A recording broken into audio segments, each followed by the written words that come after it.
So I was here for Madam Nyina must say my joining me, Mama Kwaban so eba adventure Jumedie so na Mama Kwaban so eba Amansan Radio New York so. Minianum, Madam Nyina must pa oba de enkam ho. Ene enwumre me nko ana menam ene mama bedwafo no omo aho make a crayfish so omo abre. Na ene me no e betwetwe nkomo afa bringing people to abroad eho. Aya ye wo ahaya na se ye wo Ghana himfa babia obi a wonim se obi timi kofa obi edi ni free Ghana na ode na ba abroad ebetimi aye o sister ebetimi aye o bra ebetimi aye o kunu ebetimi aye o yere na enani amene mo betwetwe ho nkomo kese pa aye ekunu ene yere side of the view ekunu ene yere side of the view no e cause problems bebre ewo meka se among Ghanaians and as a Ghanaian community no ye go through a lot nipa bebre go through a lot say bia umfa bema bi ma abrochire da anasa wo de bema bi aba abrochire da ba wunya problem bia wo ho ampa cho ene ne nasem no wonka ho ti wunya de a obi a obeti ne a mepese me kire nase se wo ba bi bema bi nso mfa wo ma abrochire ma problem bia ma ho a wo so nkote ase anasa bi a bema bi de wa ba abrochire nanso ono bema kron de sabio na dwemu do anasa obi a obu ade enti ono ote asomdwe mu de a na kire se wo nso so no nkonkote ne a bi a mepese me kire ase na enani ameka enyina ewo ha ene se aya yete se obi ede obi ababrochire most of the time etaye emema ene omode ema eba abroad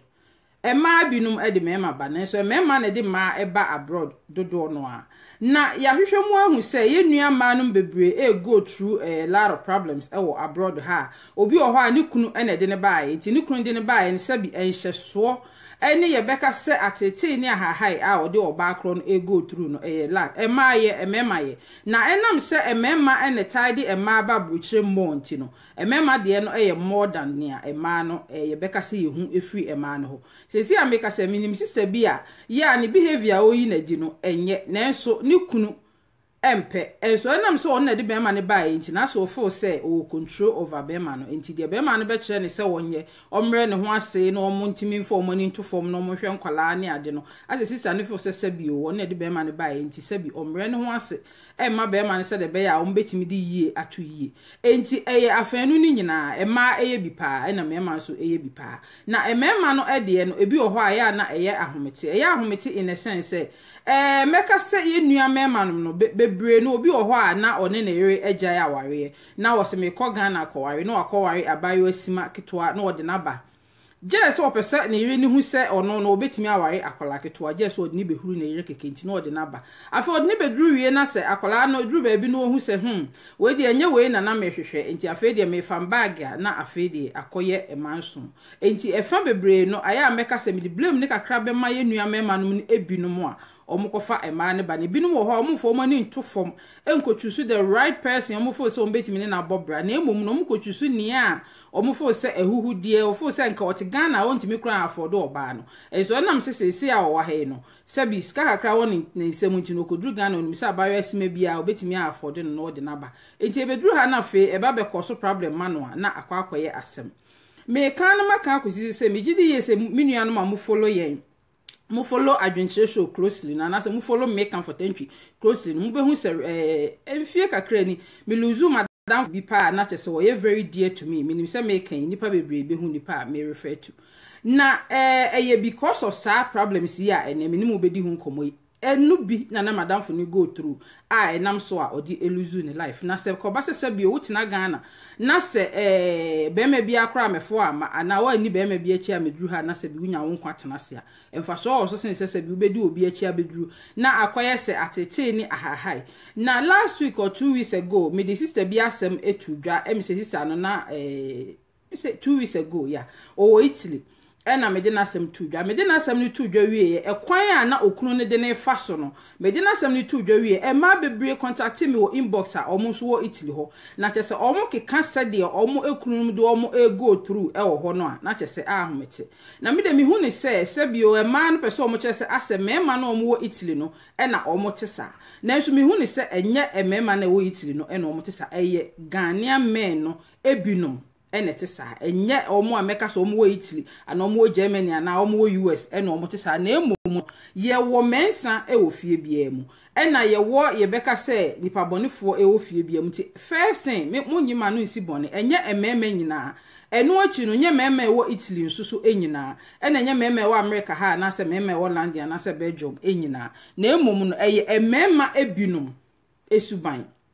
ena tisa se obi ohonom a de mema tete no anase nia mehu te se madam fidi ya me refer to nia me mehu no obi oho kofa oba enhyeso anyway ni agro enko ha ensi ha se enhyeso no eye too much because of say obi oho abema bi oho a bi anadamfo bi eyiri bi ejai no anadamfo bi akofa oba bi aba mo ba no abejai no enu nti no no so fo se bi obi ana yiri so a akofa na ba no so na yiri bejai no enti wo behu se obehye oba no so se bi ana me kan na wo yiri na akofa na ba ne de on de onte sa onye basabasa enso enam se bra kwa me kofa meka se ya eba ya be misbehave ye ana se bi obi ode ne hokoma obi ma ne dae ana se bi okotwa na chi ana odwane free ne nche se misbehavior bia wate da se obi free Ghana oba bi free Ghana aba abaye nti no na wo de abesoe na ere no so enso bia na sa wo yiriwe na nne no wo chusu se wo ware no bia no wonte sa eju bo se be ma bi o ha obehye oba no so sa emfa ha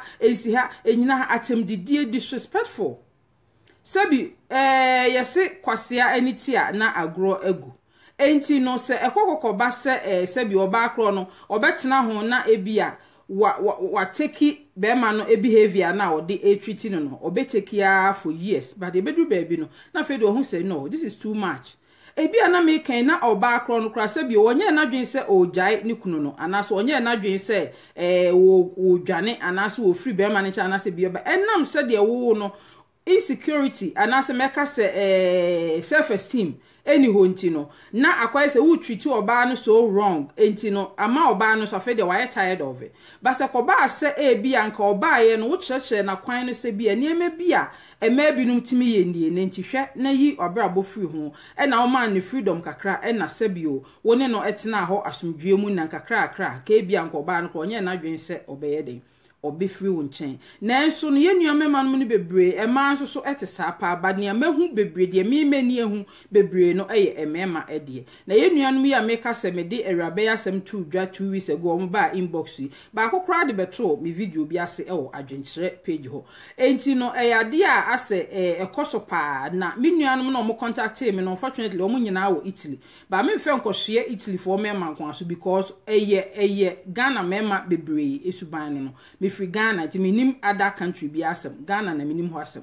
enti Ghana for mama bebre esuban eno no emma binum so te sa oba bi o kofa be ma bi free ba bi ba abroad ba we kra de minim wo America ha ono kofa obema ba eno kra kofa ni frame se Germany or somewhere ene buy na chese treatment a girl ne de ma be ma no ho dwopa o mpe no ho asem enti na ma asa raba na take advantage na asa da bia no sei chese o how ne atete nko a o manani na form na sabi o ma wo mo no kroma tete wo Facebook adane ne fie anopa awia anwumre anadwo wote ho be ma ne koka aya asem enti na koye se asa wafa be ma ne sese bi o ne kofa ne ba enti ne de ope bia na ode ye no enti ye afanu ni nyina emaye ememaye ba enti amebo mema de no ho no mo no kire se emema ne tai kofa ema efiri baabi eba enti na mebo emema no ho no mo enti mesre mi nua mema no ne sempa mo che mo nyima no nsi bone ade a ye nua mema no binum eye enti mesre mo amonte sare se mo mmoa me na ye ntu ye nua mema no no ebi efu because ade a ekoso pa obi ohono ma onye odibonye ni so abase wo bejao ana so abase obekoso problem bia ba emom no wo treatment a wo de ba ma no enhyeso wo hye nipa so too much a eduru ba bia no have enough na enua mema no ne bebre no ebinum efo se bi o so kofa free Ghana ba brother na chese wato me pa ocho se wo ye be ma na wutie me na se wo te saa se wo kofa obi free Ghana ba wo nto no se okofa be ma free Ghana ba abroad won to no se okofa oba nso free friend sen Ghana ba won to no se bio minua mema no se ekoba se yemfa ne se oba akro na okofa ne free Ghana ba ne se o maame ene o papa omo block no ene omo ma wo enya chance and access to her senka wuntimi enye den emeware no ma ne yie enti ka hu se obi na nyem no 9 months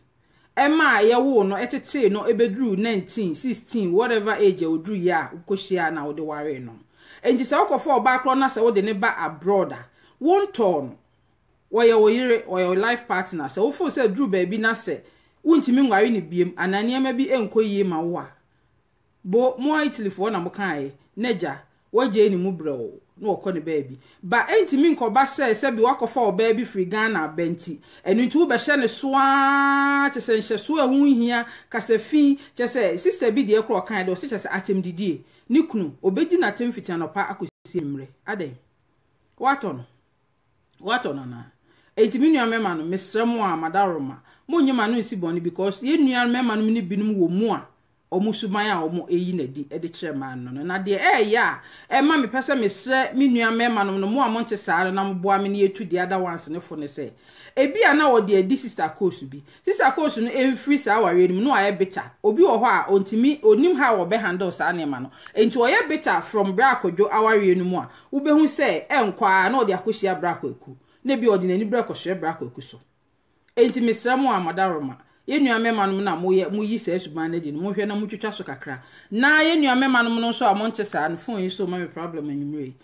na ye nua mema no no so amonte sa no ye sre mo a mo modin asem ne diada ye kan sen diada men na o mo no ye so controlling sa no mo no mo be kasa na eto etimi atwetwa kakra because bibia nkoka papa enye kire de oba bi wo ho a enhye so ne ye too much man kra fe kra na wo kra no wo hanya eniema bim a opese bi asabi wo ye BBC o because obi wo ho a wo no te fine bibi e koso ba wo control no so ma me nim bra bi a o control ni ri so much say driving kra wo so ma ne yiri enhia bi because na yiri hu driving a na yiri ni betu ka akọ abonten e wa bra wo ni ho na e bi a be ma foforo akọ ene nada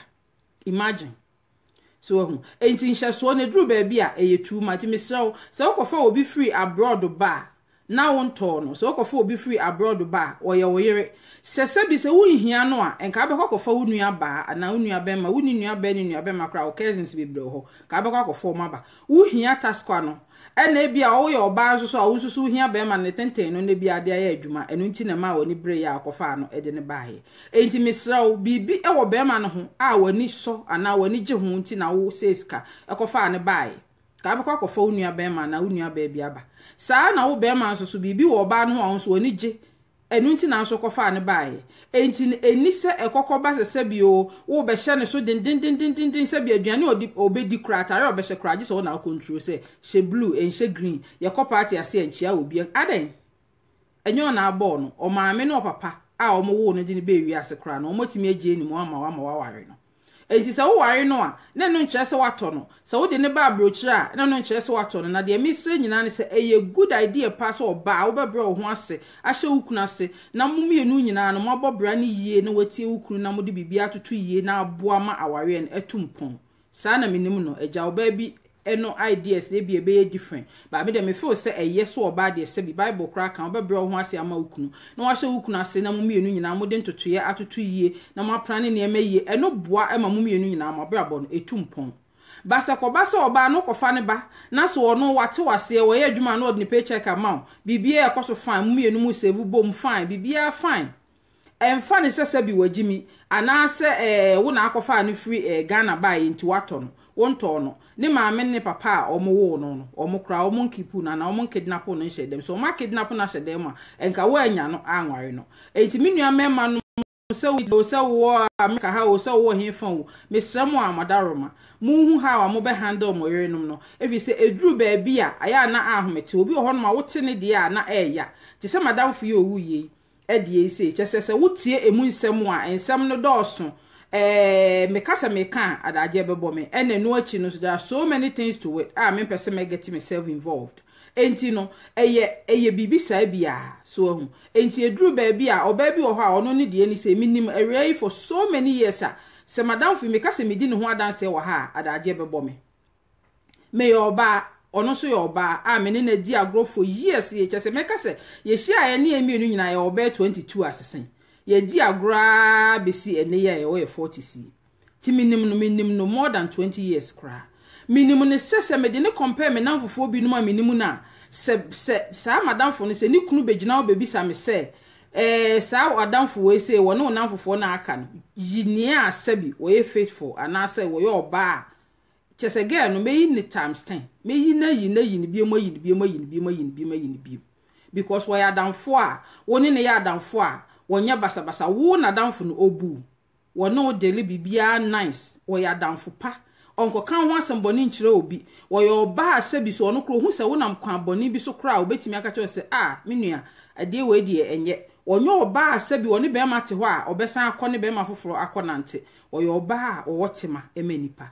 dade nyina no opese de ono obi mfa obi di ye na enye ne de no omfa enye obi enso ne enam sabi meka se bad partner anase wrong choices are making yenti no ama enewu amia kosie no all because of sa eniema we ameka ho asem enti se kofa oba bi free abroad Ghana eba abroad amepa ochew na wonto no efi so oba bi oho asabi onte sa oyewiemfo waba bebre no ho ase wo be hye ne so sa emfa ensiha emfa chese edru ba bi ana edin minim sister bi a so obi ma ne hog kra ni kunu se nipa kro no efemfam no enti na chese wa abandon no from seeing that person. Is that bad? Enti minuanum mesremu a madaroma sa wo ye oba o sa wo ye bema o but modin ase sa okofa obi efri Ghana anase any country bi aso eba abroad na wonto no o maame no papa a o mo wo no o mo kra no o mo nkipu no o mo release na ma wo anya no aware no enti ene ne ntina asomdwem se drew point bi na se ofo se okay se de ekọ no mintimi no oba we ntina bi mu a no wakoja ni din no oja no kwan no okọ ba se be kwa basa tete ha ya hunu na nsa no ho ba bi ba ko bi amete ye be ma ne se owo wo me kofa a wo na wo ya kola kesekete ye ne de che so obenya wins enti ne de obebo mhwedwe eni afi na me babo aboso pa na me no atwe menuanom se ya de bi no ebi start e de nkakra se ya obehu ne sabi se nyame amamu a obehu na to so na to te se madam fu ide ebi no okọ enti misramo ne me topic a me de abane ne se bringing people to abroad no asem kese pa ewa ha na ye nuanom nkwala amosisi sunso amowo Ghana nso mo munye careful pa because they say no obi wo ho a woni ne iri bi agya obeware wo no wo do be show off wa ha so ya bare wa bibi atwatwa so no do be show off wa ha wo so nimpa se papa ya wa bai wo mpe no senka papa wo te Ghana nka ebi kro be kasa ho kra nka amuwa no enso nam so ofri abrochire na abenti wo be kwa akodi na chi no abeji ne dollars edi no do be dru abroad ha wabebo no sudwe wabedi nsem no enya be ma bianzu no ho no so no obeba abefa wabebo ho kado wabedru ha wie no wabedi nkwase asem bi e wo se wudie sabio ma no de sumna so na ebia wogya wa mo akofri ba eno na ema ekosai ema bi no mo mpa mo ho asem mo ya wiemfo mo te se o ma warriors because ebia wo abayo akro na enam se wo nya ready se wo power we bia wari na broche na wo pa bentia ubedi bra kodwo bi achi a odo bae a wo bae no behavior obeyi na dinti na de akosai sister akos bia wo ya wiemfo no de obae so obeware a wotena ware ase na enhyeso atete ni ahahai na de akogu sister no so bia na make na sister no de onte sa no onte sa enti misremo afanu ni nyina oba o bema o eye the same eyi no a ema eye bipa emema so ye bipa ema akra de bi ho no kra ye kra de na agensem ba mi hu ye oba de bema na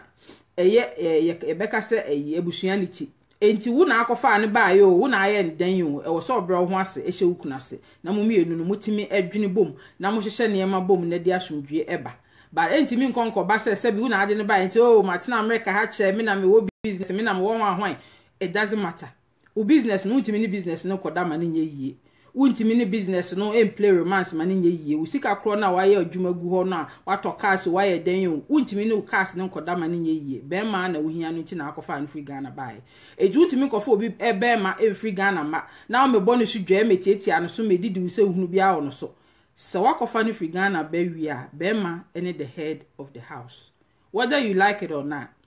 sa na wo se ba no enti wo so bra wo ho ase wo do business kro no to nchen usika kra wo to nchen wo cars kra wo no gu nchen na wo bra wo ho ase shokunu na se na mumienu mutimi ya adwen ba ko se bi nye se wo be slave ama no but e wo se utimi emoa wo ho na wo me wo se wo momu na wo ye the head of the house even though wo na akofa ne ba ye de yate ase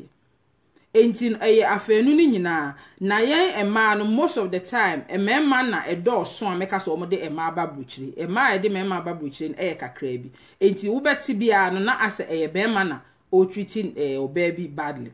ekoso pa these days ade ekoso pa ewo abodo ha enti mesre afenu ni nyina na emu mema no mum side ho kese ene hiame efisi enua ma no ya meka se 2 weeks ago omo ba me inbox de beto manim se omo ekununum bi wo Italy na se de mema ni si hye omo so wo ho wo ye adwuma se se jesensem meka se meka ahomete ba minim pa me so me wo fanom me cousins jese meka se meka me busuafo egu Italy ade ma enti ni mintimi fa nko hye Italy mema ni nyina na emum ebinum dedem a omu di saa ensenhunu no ti ebesre mu se mu amonte saa no nkomodie mu ni ade no hu se wadamfo bi mmotwiti ne yira na so wo ye niam bi emfata no wasori agina kakra no akasa kakra ma no efri se ye wunua ba enka enya wode minim pa se oba bi wo ho a minim ya we so oba bi wo ho a ono no oba esese bi wo bekoso problem na amane kuno no de minim saa but ye wo ye nuanu mema no so bi wo ho a enam so ohun se bra eyire edi problems ba ya o mane kuno problems ne tough time ne ade ntino wo be so ono so de akohye ne yire so bi ana meka na yire de se bi awiemfo bi ompe ne ho asem a odwen ne ho sometime ago achepa me ye show bi ana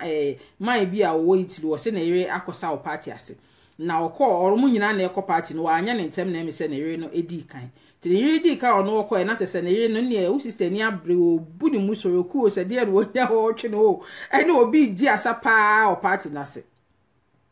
papa mu ni ya oji kutukum ade nti na obi akosa okọ fie ko yi wo sister na emegu abonten enya asem keto edi besi ne sa ware na achesa anya yie biem edi besi ne ya me ne mo kase so enti ade a ewo ho ampa but country bia so Africans ewo ho na se meka se Ghanaians ewo ho ade a ekoso pa enti na nye meka se de ma no beka en me fa nhye Italy fo nko a America ha me ni mema bebro mu gu ha mu so dwuma mu so dia no madam for you meka so wuye wono ha ya na no ote enti na ade ewo ba bia mema ni bi de mo jealous na no odin be me bi wo ho a oni self esteem obi wo ho no mo a onim how to control themselves enti ni bi fun bi ketua bia na aye problem amano obi ene na yere chia obi chia na yere kura boy obi ko hogu na yere boy just say everything basically but say who need self esteem there I didn't know also ko ware oba ofo say de bia obe worried say obi hogu no nti na no ofenfam no anaso obi ene ne kasenti da wo pe no so enti bringing people to abroad is a good thing but cause a lot of problems and so ema yenuanum bi especially ema no enti minuanum eno ne me topic ti misremo mutie ene video ya na se enase mi wi amomode ya na mo fa mo comments engu ase ha mame na eno achi nso no mo nhye nkoto mo pages mayen na yenuanum mema no binum a so wa friends Italy so wa America so wa he fan one day it doesn't really matter baby kura ni pakro no wo obi a etimi eyese adwumadie no enti misremo a madaroma mo nhye nkoto mo pages mayen na mo frɛ mo na fofo mo invite mo na fofo so na omo so join ye na se won like adwinchire page nso before we be free ha no na abomodin a click like button no so na wa like na se ko ba se me ba bia ya ba be report ama na wa be join me fast na me phone no e cause problems ma me wa ha pa enti abusuafo eno ni asem a ene me pese ye nyina no ye dwen ho e wa ha efi se e cause problems pa ma side o man side o mama learning how to appreciate each other so for baby ba se sebio se yenua mema no inside of the view so for baby free Ghana eba and so for baby free baby eba abroad what dey just imagine oba akro no minim se sebio ma bi no ho a ebi omo no aduane omo peduane no na bibi dey ba 90% of Ghanaians ma dey omo aduane e wo fie a waware mi de sa na mi de minim no enti no se koba so akofa oyire na ade na ba hwe aduane a wo be no a wo be gina kitchen no ama wa throughout the years eno achi so empa so pinihapini ha enya asam kito se hokọ na se wo se wo sabi oyire ni ha enti wo de be ma wo ntimi ntina kra wo so de wo be kwa bonten kra kotwa ho no so wo kotwa ho bia na se deko bia na wo kotwa ho $30 kra na be kwa kotwa asam kito so we really na ba no wa betina for 5 years and na say 20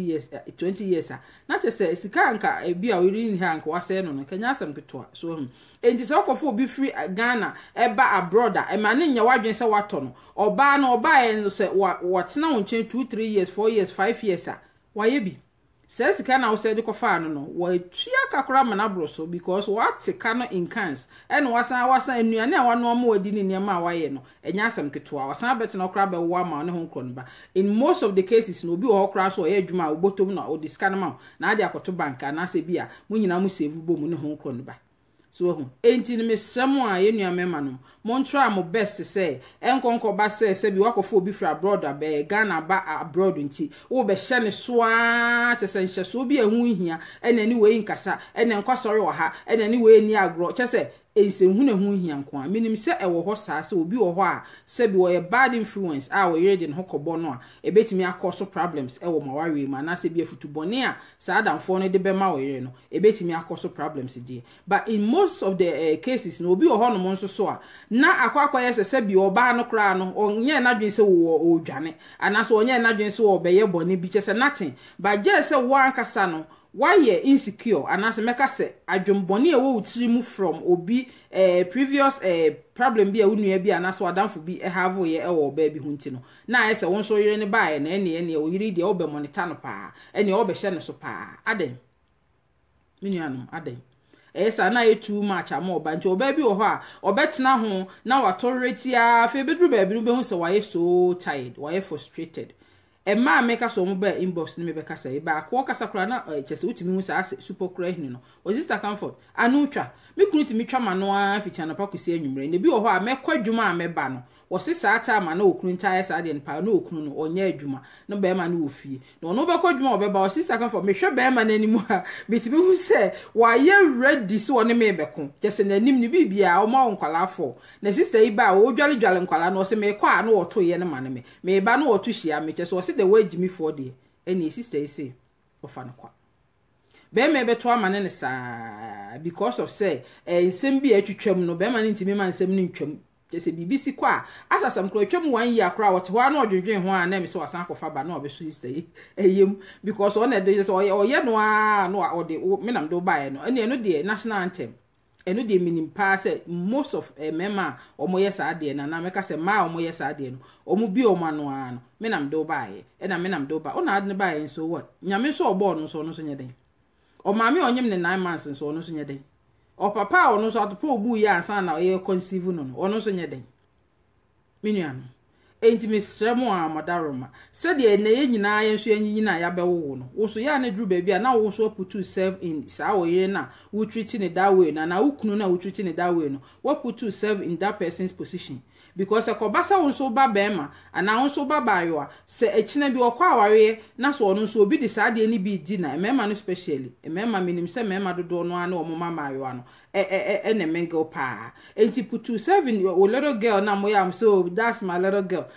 put yourself in that little girl's position na hwe se so ono so na sa akwa aware da achi e na se ni kunu bi bro no the belt ba akokra ro se the kunu the belt nyina ti me bo no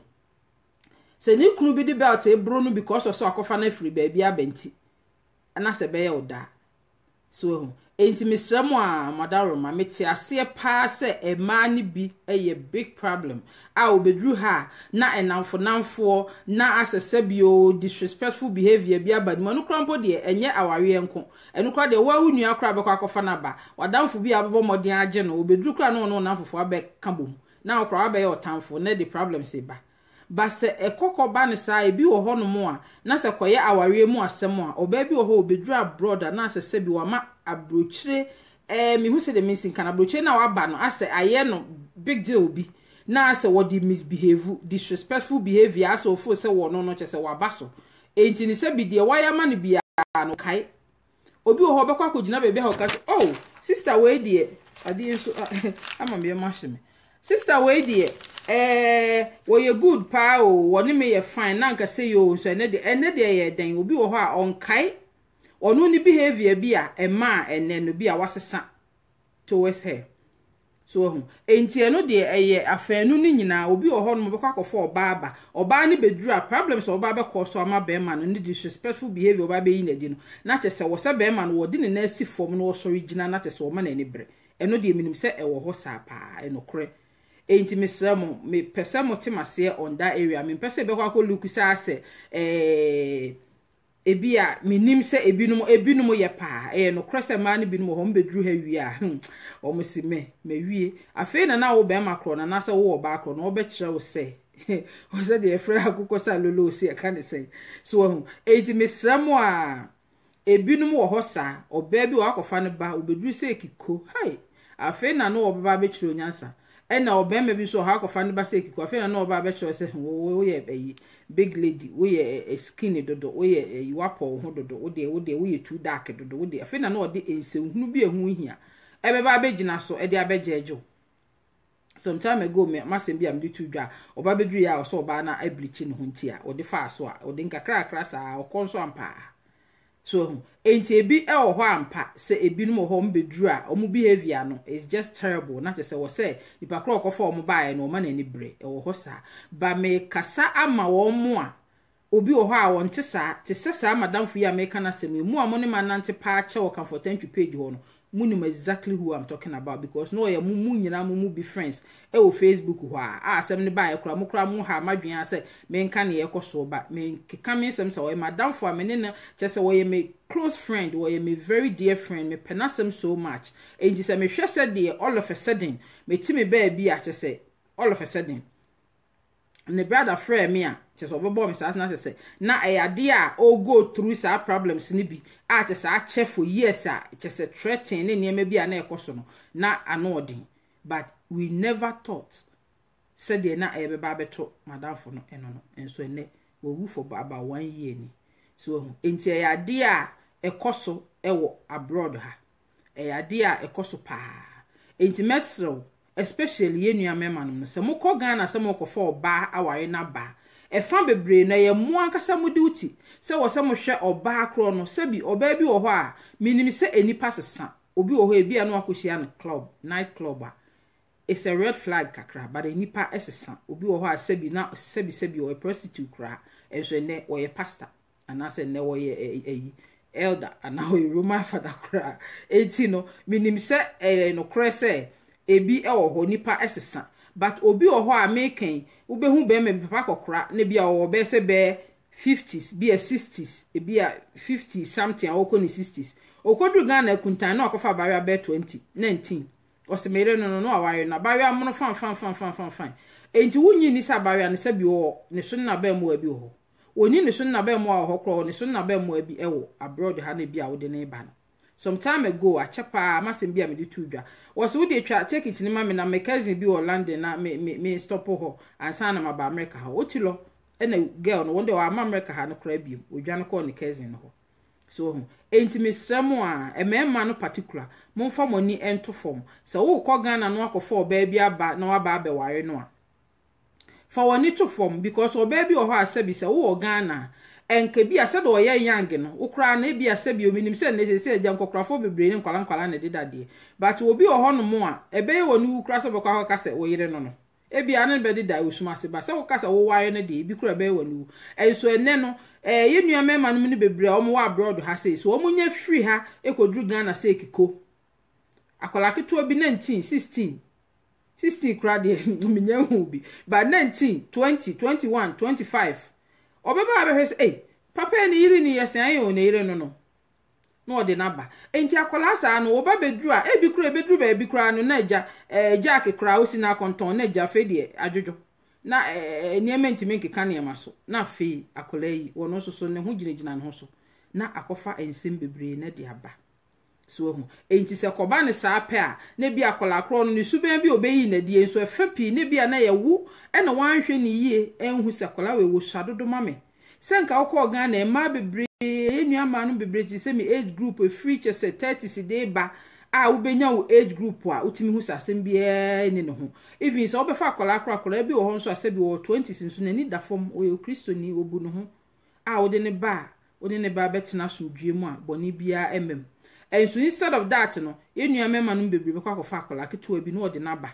tu di ne bedru wi a na fe aya asem kese e de ama enji se problems ne kosoa wi a obi hu se unua be ma bi so otenchen ni asa wo yire no edidi wu ni nti no ono so afa hye ni tirim enti akina ono ne ri bi okofa ne ba ya eja wiemfo bi ote ne ba bi dwen ho no na edi bi akohye no so sa ma de sa na mote so na afe unua ebi ono kra de ebo ompene ho asem enso ne ade bia behwe no ne ade bia behwe no enso so nanka onka ho enti mesrem abusuafo enne masem a me de aba a me pese ye nyina ye fa bitu ekotodwom ene se bringing people to abroad no it's a nightmare sometimes. It's a problem sometimes. Ti emfa ye ni ntofom. Se nipa kro no ye wunua o cousin o ofa chese obusuani dia ndi e me de ni problem bia with that. Because obusuani dia okofa ne ba na oni ni nya problem ma chese mo de mo kusa den ya akasa den ya mo nyina mo ye moja no a e omu a mo be san back together. Enti me de no kra de eno hu hia me da match. Ni e hia me kese pa eye awarefo a side of the view. Emma no Emma enta ankofa mema ma ba oba ba kofa bema bi ba se ekiko hey enya asem kito oba bi wo ho asabi chese ense hu na wodi bedi ne kunu no kra bufu na etan ade bema no wato no sebi o yakola da ne ma me na so ma me de bento ana yi konku aboboto egugu na asem na agina he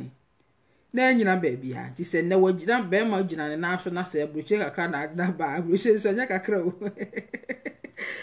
Aroje kakra adina ba mesrawa minua ba enkuno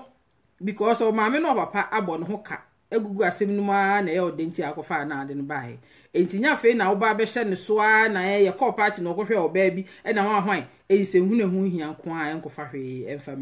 enfamra wodi ni mienu nyina mesremu a minua ma no so mo so mo hwe niam bi ye e wo ho e mayen na emwa na emfa ye frɛ ne sen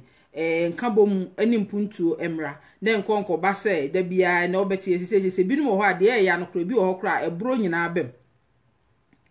bem na de ya sometime ago na officer Richmond video bi na o kasa ya me pass it through my friends WhatsApp which I did na or kasa in the Ghanaian communities na ya na bi wo ho no mo a ensem bi si a ye ntai en report obeda be kwa report because in the Ghana communities e ko ba se bi ukunu bi bro anasa wo yiri bi motriti wa anasa bi bi e se akoka se hey sister e de wo ye boni aye enti braid na ba bro chire pa ne he omo hwehwa asem no mo eno an so obi a sorry agina na e be ka se wo jump into conclusion na wo be jejo but na wo nim asem no de agina de wom enti edru ba bia se wo kwa report ukunu bi sese ama aban ama ne bi aban no so ya asem kese so enso se ye nyina ye kan adwen bomu na se ye ba ko ne eti ne ma bi ase a enkonko ba se sa de ne beba enti ene no me stresse se wo de obi free Ghana eba abroad a wonto no me pa mo chow menua mema no menua ma no na menua mema no no special emema no mo na asemu ye koma mo kese pa efri se mo ne me be ya adwen a emema etai de ma eba abrochire more than said the ma de mema eba abrochire enti asemu ye koma mema no mo enye mema nyina be ma bi o ho asabi o de oba kra ba kontum ko mpesa ye beka kra o mpesa te se wo beka kra so won na de na yire no kra bai because obu no wo ye gentle wo do na yire no so much say wo de sa asabi abrochire kakra o de ne bai eba be harassing all the time be ma sa no woni ne tia asumdwe se mu save a mu save bom se bibia mu ye bia mu kese mu ni problem because won kese won ma reason bia ebe ma sabi won so no wa doubt bibia woni no ebe so ba be ma bi wo ho asabi abroche kakra odo bai wo ton ama the whole world obia te say woni ne do ba abrochire na se meka say in the Ghanaian community no obia beti se woni ne do bai at the end of the day atem didie sister e die me so kakra na fikra de me kra menum kra to ade nti na wo se ba ne sa ade menuano so do bi ba brochira wonto no ese miti we me wo ba ba mu a 9 months o problems I me go through na me say me masem de me de bebra mo one day me problem a me ma go through no me guso a me twere me twere na me twere wie na si a de ko me de me masem ebeba na me de abro me gidi ye se me nuan me di machi wa adwenkyere comfort entry ho ne adwenkyere ha mo ne manante a hye ne binum will be very happy so mbeti masem na me de bebra mo one day so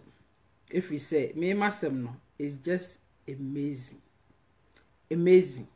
keke eno na wuti ewia be hu se nyame wote ase ampa so enti se me baba mu e se echina bi bra ma bra wasa na obewi ase we mu no na se wono wa baba fa no na se wa ware no anyem bia wato na no because me gugu ne na se mu so any problem am go through here me se me de bebra mu nyina na unyina hobi so ahu unyina hobi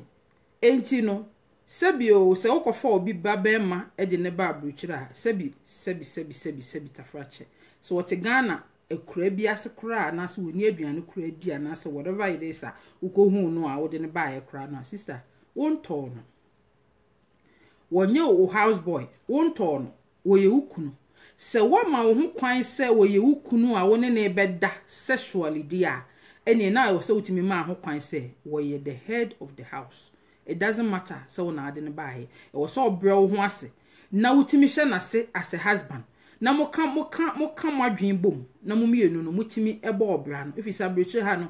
se ko ba se mo ya warefo na mo te na ene ntokwa ene blue echine green hwe Facebook ne WhatsApp ne Instagram ne hwan mi say me ko Facebook wa bra mewie de me yem se me ni hweye wo se me hwe me family first asana me ko Facebook ana se me ye bibia amaye enti mi nko ba se me ko akotena Facebook akomengo this account for now they won crofo mengo no money age no obi afu sa wo de wo ye cool wo de wo ye nice but na wo fie nso ese o family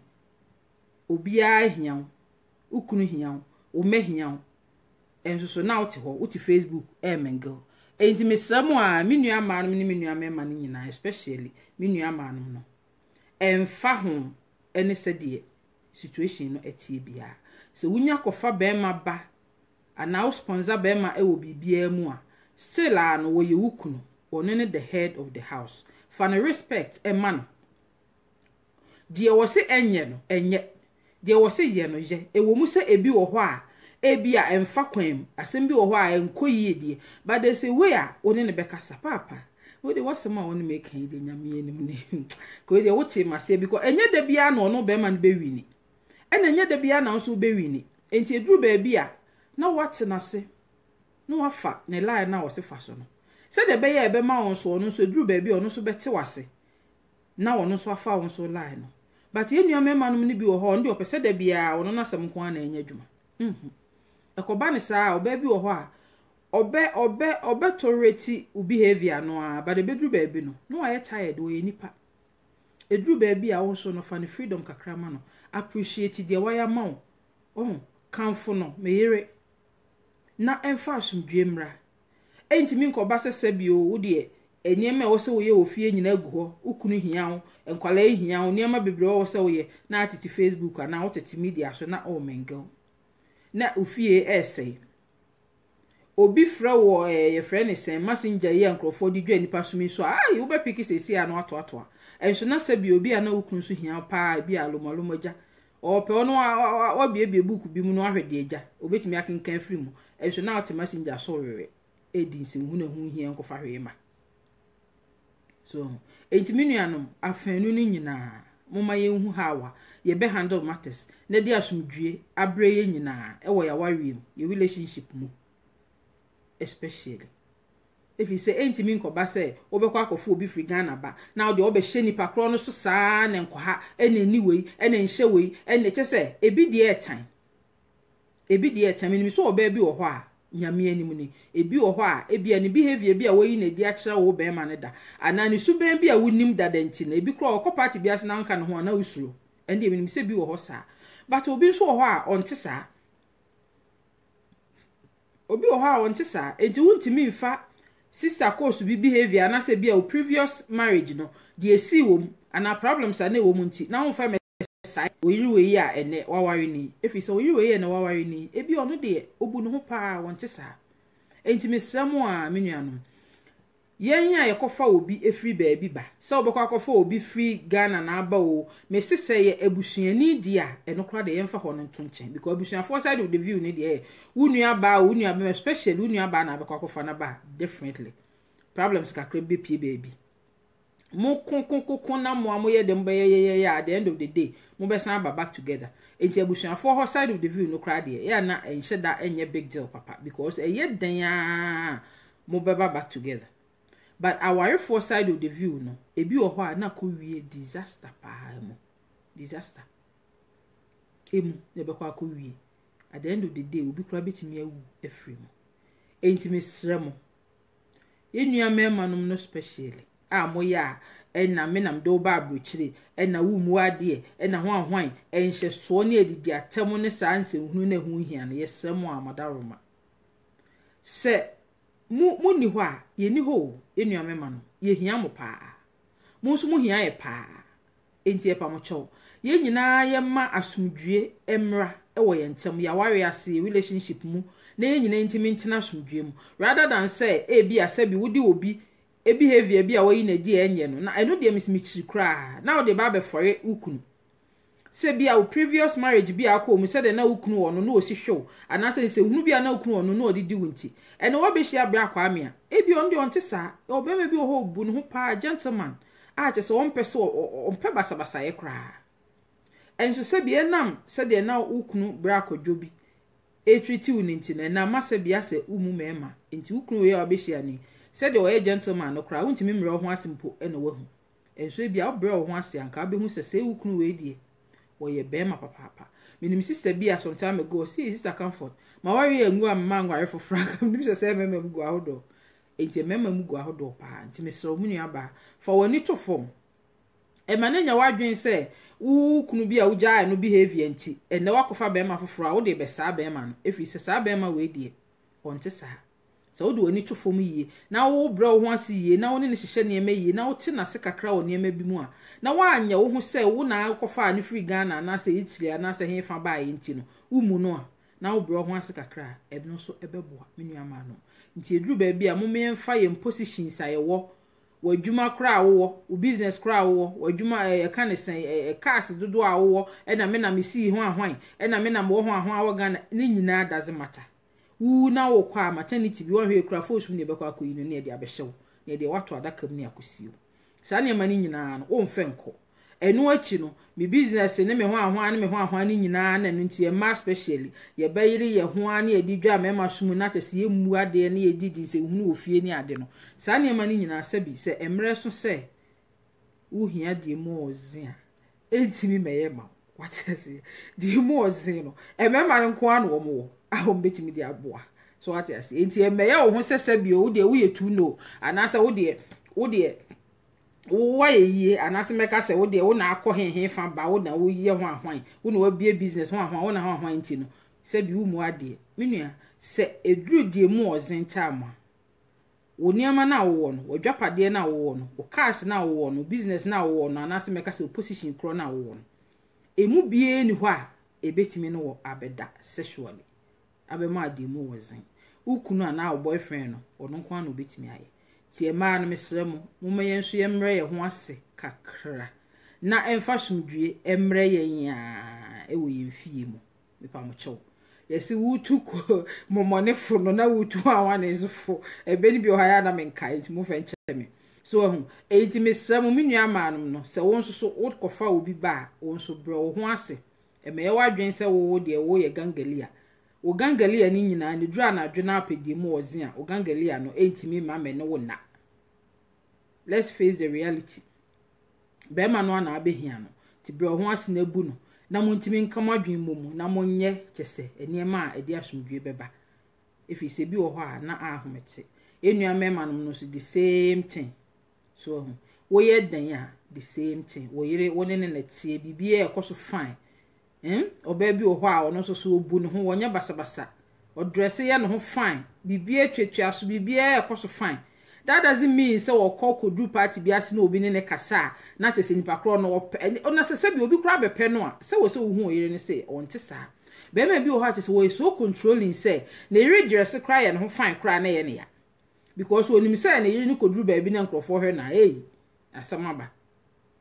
because of say akwa ehwehwe me yiri die okay akwa na ehwe oyiri no akwa nkra betimi abepa oyire no but oyire no obekwa akopa akwa no bia na enu na wo se wo hwe so enti enu nti na wo hye oyire so mo be ko party maternity tenten say fa sa atale we hye by force oyire na amfa sa maternity na ansha ayasem kese minya mema no made oba no ware na ade ne free Ghana ba abroad wato na wonto no maninye free kakra because obi o ha no a little bit room freedom kakra eboa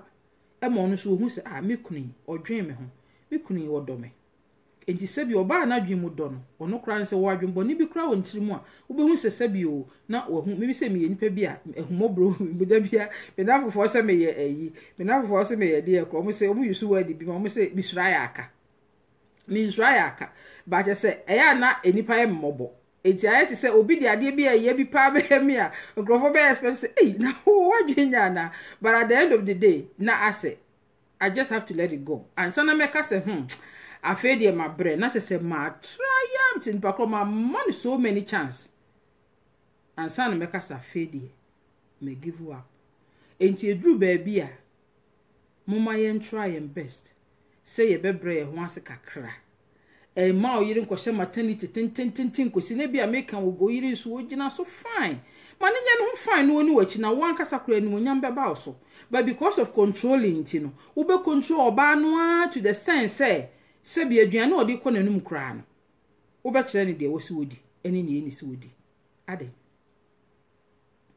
minua no esa na e too much into oba bi wo hɔ a afedru ba bi a wo hwɛ controlling ni atemdidie ni ade na wo be hu say wo gusu a wo entertain sa wo niam ni nyina no wo fa no plans wo fa plans na wo dwendwen o plan ba bi obetutu ni na asi o enti da obefa no bag se ekiko no wo be hu say otilo ono wo sen no so enti misremu ebi wo hɔ a yenya na drag your partners no away from us because also no akofo oba ne free Ghana abenti wo be hye ne so saa na wudidi natam na wutwa na no wo se ne kire nkrofo so okwa sori a na ne nsem da ho oso okwa ha na sem da ba bi obefa bia no obi anim na sem Ghana fo bebre so wo ho a wote wasem a he o misa se na ye den won de oda so wate asem se blue won kra de green yellow ne pink nyina be ka ho no so de ko so enti wo be hu se wase wo ire no to se pepra enso so no nde wonim den no ne nam ho ti da ku bi okoti bi anaso okuhu behavior ni bi ana niam bi saa obehu sa na fe wajiga enti no plan ne niam o plan ne niam enti de obenya ba bi odi ne na besisi ekiko no ne no ano na eye wo ankasa e no adrage wo yire no away from you bare bia wunya aboche na ne tena hosomdwe mu na tese wo monitor ne niam bi na wo cheche niam bi ani so ne ade a how so be ka kira wo yire say me ma wo nsua driving because me ma wo nsua driving a me ni ho abetu car epi na tesa eden okwa adwuma nso na sa adwuma mu nso obi koma na left nso a wusi be fie so a si boye ene nipa kro Ghana ni a one ne ye adwuma hu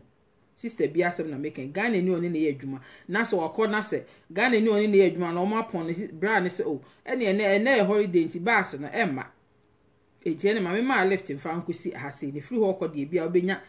krom bass ne bia eno no do bekọ okoma na left eno so ya asem kese enje say dey no onye na is because of na worry bi a wojai no ensem ane wo mu nti no ama na re no sa enipa kro ya so na yire the previous wife no e call baby a ne oba ne tie e kopaye the car tie na oba no do drive ne car tie kopaye ne car tie kopaye e wo baby no na wafre adamfo bi se bra akosi ne emesre o mafre mi kuna amenya no nti ene brai na beboa me na me car tie me fixe okru na adamfo okoboa no ma ne ko fixe ne tie ne bibia wie ya be ma ne bete ya omu ne yodi kutum na adamfo pa ne body oni ne ko ba bia aba ene woni ne body no o montem ase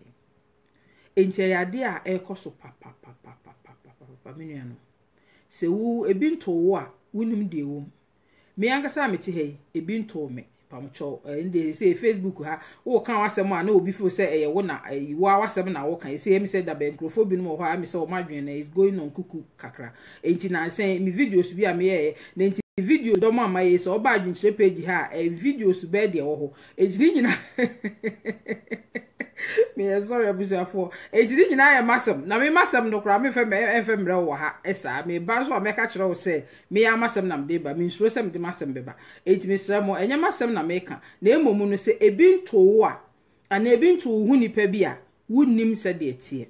me de ebi ato madamfo me very very best friend and someone make it e fa ye nasem but me person me making Pacific my very very best friend the pa minim na fofo bi wo comfortable page ho a ene o mo hwe video ya na me hu Auntie Anita e wo ha Auntie Anita so de woni masem no from A to Z Anita e chan me hu wo ha me da wase mame Auntie Anita eni masem a madam fi ya me refer to woni no A to Z to woni masem a me kan ni nyina say I'm not lying, is the truth. So what I say enti no menuanom eyade a ewo ho eyade a ekoso eyade a ekoso pa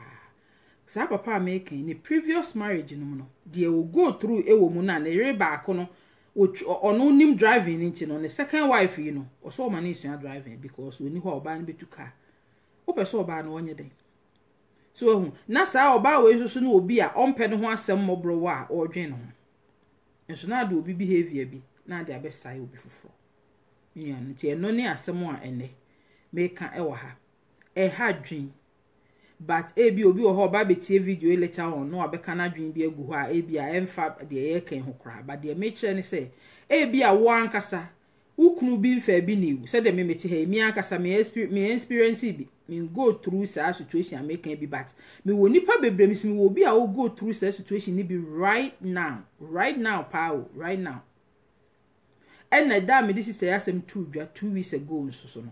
eno so enkrofo a mo de o che say enkrofo mo ne me beka safa sister na asem no ho e me say e ma bi ewo Italy no sister na asem ne kan o makoma pa e kan o makoma pa enti no ma bi wo Italy ho a che so mo contact me a che say do mo kra be keka e kan ho no na che say ade a enua mema no no o mo ye pa enye Italy nso nko e ya ha nyina ba bia e ade a wo ho pa enti me de Madam for America no very very close friend wo yakosie enti minim se de tie efi se ensem a ba wo mu no ene ensem a da so ekoso wo mu no e bebre enti minim se de tie pa sa na me wo obi a o go through such situation ni be right now e wo Europe nkro ni bi so a mempese me bohodi right now because of Bema e dey na ba abroad nti just a treatment I will go through no air time minuanum ade na so obi nyim ne ba 9 months e wo no egugu na se munsu a kosi se obehia no na wo wato na wo de ne ba abroad senko na koso ade obi ba ene kra wo ntimi mpo nya connection mabio but sa time na ye connection krofo ye connection de ba abroad no na senko na koso anu nti obi ba wa wo no efi se ye wo no ye nyim no kra na aduane ye digu no so a kosisi ye de wo no gugu na se munsu a besi se wodi hia no e ka o maame no papa abo wo no ho na busuafo abo wo no ho no ebi ni de odne ba abroad no enye bia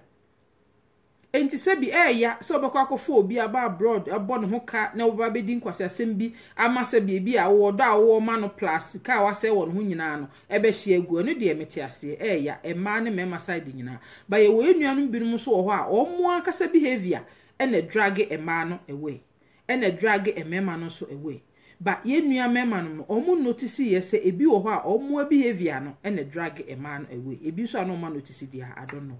But ade a ekoso eda so koso every day in day out eda so koso pa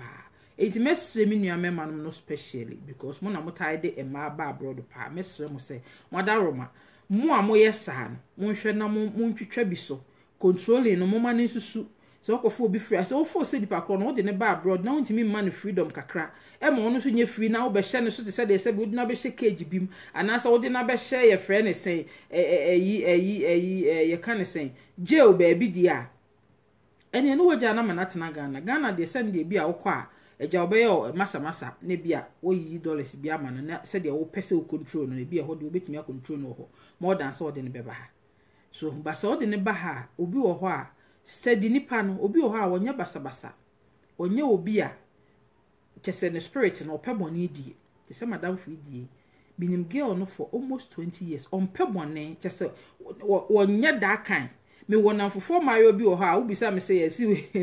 we yesi akowia we ya na say yesi akoyese ya asem bi wo be bisa me fa no ho anwe ya kra me de double kra be keka ho ama ba sa girl no hai onye basabasa nso ene wo so hu entimi nuanu mesrem mo ma ye nyina ye mfa ye ni ntofom because sabi o se wo ye bema na se watete binti ana se bibi na bekwa koye oba binti na wowu ana se watete binti na ma oba akro no wu ya waje no bone aso because of abrochire kakra ode ne ba yenti wabetete obi ba me na wu obi oho a wonte saa obi oho nso a wote saa pa oba ono oba akro e na dwen so ono wo betete o ejina wo se wo so ne di si ani but obi nso oho a ompe no ho asem mobrowa but ubetete na tete na obi hu safe deko obi oho a na spirit no ontimi handle ohaw eni atete ebi na to madam fi ontimi handle ohaw ni atete ni frustration ni chest stress no it was just too much. Who knows echina be hu anato na akọ krechi enti mesremo afanu ni nyina especially enuanom nketo a mote Ghana mem se wote Ghana na se sebi ubeye yie minim nipa bebre a wote Ghana wo muntu kwanko ba bia da enti sebi wote abrochire hakora nyo yonko no ukodru Ghana ho ase de ono waso sidi a wasurvive ne se de ne emesi koyie ma no wo abrochire na mfra ba no kora nyo yonko no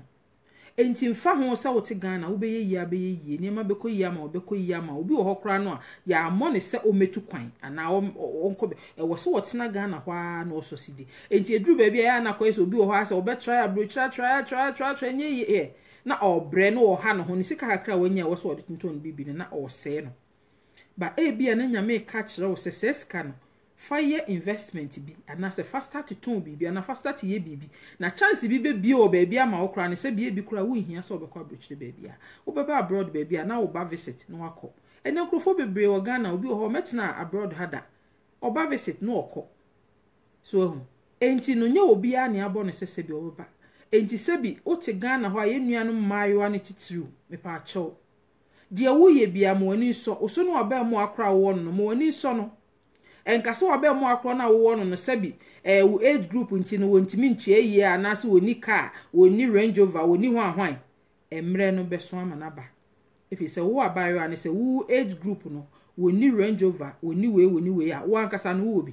that means mu mienu nyina munya nu sa stage no ti ma woni so aba mo ano ane ne ntena ho asomdue mu na mo mpaye na mu mienu no mo nka madwen bom kakra obi hu se nyame ama mo so wo de mokosi baby emma obi emma emfase bi na broche bi owo emedada na nso nsori ni nachi na umma afo bedru ha wi a problems odu be go through enhyeso frustration ni niam bi a ensene fata odu be go through no enya asem ketoa ubehu adeko nyame amfasa ama na ona wo sin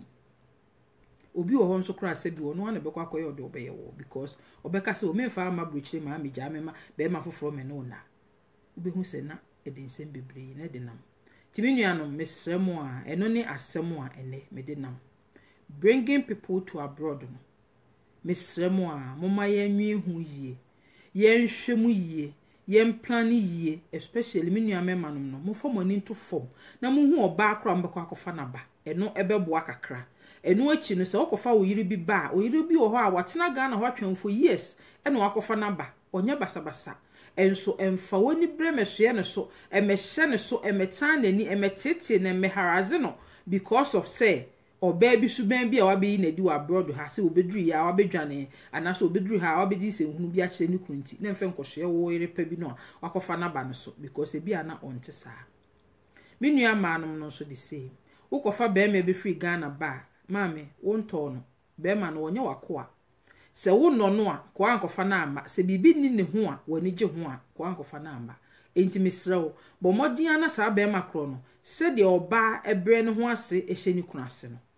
bre ho ase sa ahye na se na momfa somdue entina na enko wie yie e ma ne nkoba se wo de wo ye tu no enti no se bio de be ma no oka ba ko ano aka 100 because wo na akofa ne bae wo na establish wo na wo nkrata wo na associate wo na wo hwan enti wo betwi them no the wrong way enti okasa kra asabi ebuo kra ni ho a wo de ebema no mesrew se bibi ni ne ho a woni gye ho a na se ye oda kwa nkofa na ama enti mpa cho menua mema no mo so mo moden ama menua ma no mo so mo moden na mo hu se de mo bebre mo so mo ho ase ahyehye mu kunu no na ase na no so ede asumdue aba enti ene bringing people to abroad no ene ho asem no eni mepa mo chew momodin ase mo be share video yi na mo nuanom a ebeba so later on no mo so benya bi no mo so ebehwe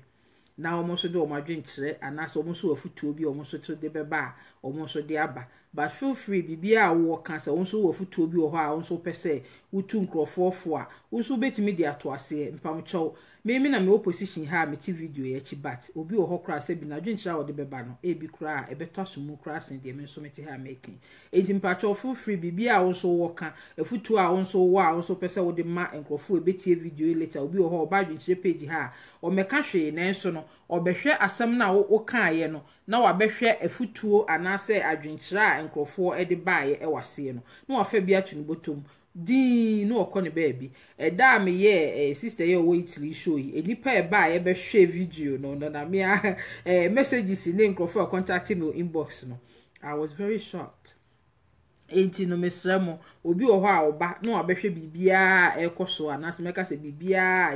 ye na wakenkan bi no ono so afa bi atu no botom anase nkotodwem na ono so edeko enti mesreo se wutie asemi wi a enko keke na wo so de asem kakra to ase wo so de afutuo kakra to ase se de be ya ebema obi so ba ono so bi a wo kra wasem na wo kana na wo so afutuo na ade beba no eni na ono so obekan wi a obehu se sister yi so ono so akasem pa obi ho kra behu so wabe like wasem na wo so okan ye no na chese ye nyina na ye kono no ye nyina ya fa bi ato ekotudwo mismi wi a mbehwe mu nyina am comments no na me so de me so manage ho no na me so ma fa bi ato ekotudwo eti mpa cho full free say wo de wo comment na say wo so adwen kire wo so afutuo bi a wo no wo de beto video yi ase amayen na wa sha akoto page na wonua no ma wo beba na obi wo ho a wo page ho abayo asima ebi o Ghana ene oti asem ya ebi ebe no enhira ebi a na wonua be ma bi ete any other country bi a abroad na wo misbehave na ebia na ni nyama no so bare ne otie asem yi na ebia ofa no asompa mu a ebia obefa kakra e de ato no kotodwom na ono nso so no aye ne yere anase ni kunu enhira enti mesro bebre say ma ye nye selfish ye try say ye be share ene video yi akoto ye pages na ye nuan mo mbeba so later on no omo so abomodin na omo so ababetie no omo so afabi ato omo kotodwum enti me nuanom me di mu besi ha memene da anwumre bia no nkono eye 9 pm New York time me wo Amansan Radio New York enti me pa cho memene da anwumre 9 pm na obecheme e wo Amansan Radio New York Amansan Radio no do so nti wo bo a na odi New York no aka ho na eno na wobenya ensempa ensemu emu ode ensemu a chese wutie a wutimi hu say yes watie asempa wobenya etie ewo so se wo kwa Amansan Radio so a kasebo a emu ohwam ekoso pa ewo ho ubenya bi nso atie na wahuni a eko nyina se wunya video yi wo WhatsApp so ampa cho ubetimi ahwehwe me kira kwan ewo Facebook Instagram anase YouTube na mo amoye YouTube kan se fans no so mokọ ho amomodin na mo hwehwe adwenkyere show ewo YouTube na mo nko follow me ewo ho na ensem ni bi wo ho na se amaha wanya atie ewo YouTube nso mo amobeba page ha se eye adwenkyere page ha so na mo abomodin like adwenkyere page no ansa na makọ na no ebeboa ama se me ba life bia no ya be report ama na watimi aba join me fast enti me da mose pa me nua ba Anita echa me hu wo ha me nua ba Millicent edu me hu so wo ha na me hu gifting so wo ha me da mu nyina mase se mo ba join me wo ha nyame enhira obi a se ene enwumre mo be join me baby a me wo bia dada nyina mo de odo ebedi machi na mo comments mo likes ene mo futu a mo de ma me ne de be ni so pa enti obo ade enka obi a ho ejiwe de na enwumre me de mo besi ha mpa mo chew Facebook ne so no mo limit no mo be ba so a mo hwe se mo be wie ne wo se mo ye ofie mo a mo wo kunu no mo a mo wo yire no ene mo a mo wo girlfriend boyfriends no mo satisfy efie enwie ansana mo behia ye nyina ya behia o Facebook no so na ya have fun eno no de asomdwe beba anase ye benya a peace of mind e wo fie enti wo ba Facebook no so na sese bio wo no na fofo be mengo kra no a wonim se wo fie no wa satisfy ho ansana wa betena ha enti we de minuanum me de mu besi ha na adaje ya bome enti we de ye besan ahia bie mu next week adwenche lady mano ato me da mu nyina mo asepa oba de enka obiaa